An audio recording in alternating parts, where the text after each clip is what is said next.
ತುಮಕೂರು ಜಿಲ್ಲೆಯ ಗೋಳೂರಿನ ಉಮಾಮಹೇಶ್ವರ ದೇವಸ್ಥಾನ ತನ್ನ ಅಪರೂಪದ ಶಿಲ್ಪಕಲೆಯಿಂದ ಭಕ್ತರನ್ನ ಆಕರ್ಷಿಸ್ತಾ ಇದೆ. ಸಾಮಾನ್ಯವಾಗಿ ಶಿವಾಲಯಗಳಲ್ಲಿ ನಂದಿ ಪ್ರತ್ಯೇಕವಾಗಿ ಕಾಣಸಿಗುತ್ತೆ. ಆದರೆ ಇಲ್ಲಿ ನಂದಿಯ ಮೇಲೆಯೇ ಶಿವ, ಪಾರ್ವತಿ ಹಾಗೂ ಮಾನವರೂಪಿ ಬಾಲಗಣೇಶ ಒಂದೇ ಏಕಶಿಲಾ ವಿಗ್ರಹದಲ್ಲಿ ವಿರಾಜಮಾನವಾಗಿರುವುದು ವಿಶೇಷ.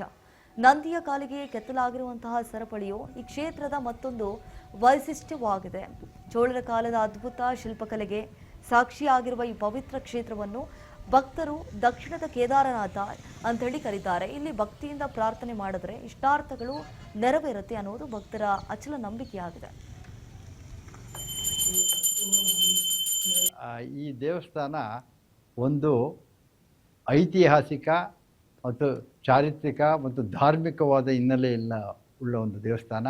ಇದು ಅಕಸ್ಮಾತ್ ಕಳೆದ ವರ್ಷ ನನ್ನ ಗಮನಕ್ಕೆ ಬಂದಾಗ ಇದೇ ನಮ್ಮ ನಟರಾಜ್ ಅವ್ರ ಮೂಲಕ ಬಂದಾಗ ಇದರ ವಿಶೇಷತೆಯನ್ನು ನಾನು ಅದನ್ನು ತೀಕ್ಷ್ಣವಾಗಿ ದೀರ್ಘವಾಗಿ ಅದನ್ನು ಆಲೋಚನೆ ಮಾಡಿದಾಗ, ಅದನ್ನು ಸ್ಟಡಿ ಮಾಡಿದಾಗ ಇದು ಹಿನ್ನೆಲೆ ಏನು ಗೊತ್ತಾ, ಇದು ನಡುವಳು ಮಠ ಅಂತ ಬೆಂಗಳೂರಿನಲ್ಲಿ ಬೇಲಿ ಮಠ ಇದೆ. ಬೇಲಿ ಮಠದ ಸಂಸ್ಥಾನದ ಒಂದು ಮಠ.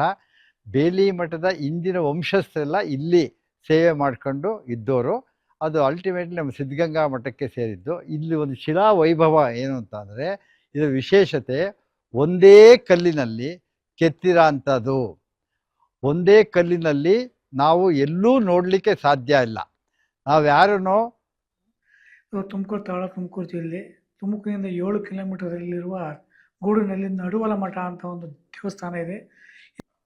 ಆಸಕ್ತಿರುವಂಥ ದೇವಸ್ಥಾನ ಇದು ಗೂಳೂರಿಂದ ಒಂದೂವರೆ ಕಿಲೋಮೀಟರ್ ದೂರದಲ್ಲಿ ಹೊಲದಲ್ಲಿದೆ. ಇದು ಮಧ್ಯ ತುಮಕೂರು ಗೂಳೂರು ಹೊಸೂರು ಇದು ನಡುವರು ಅಂತಂದರೆ ನಡುವಲ ಮಠ ಅಂತ ಇದು ಪ್ರಸಿದ್ಧಿಯಾಗಿದೆ. ಇಲ್ಲಿ ವಿಶೇಷ ಅಂದರೆ ಇದು 1200 ವರ್ಷದ ದೇವಸ್ಥಾನ. ಇದು ಚೋಳರ ಕಾಲದ ಇದು ದೇವಸ್ಥಾನ. ಮೊದಲು ಕೆಲವು ದೇವಸ್ಥಾನದ ಐತೆ ಏನಂದರೆ ಗೊತ್ತಿಲ್ಲ, ಯಾರಿಗೂ ಗೊತ್ತೇ ಇಲ್ಲ. ಇದು ಸುಮ್ಮನೆ ಬೇಲಿ ಬೆಳಕಂಡಿತ್ತು, ಬೆಳಕು ಸುಮ್ಮನೆ ಒಂದು ಕಾಂಪೌಂಡ್ ಇತ್ತು.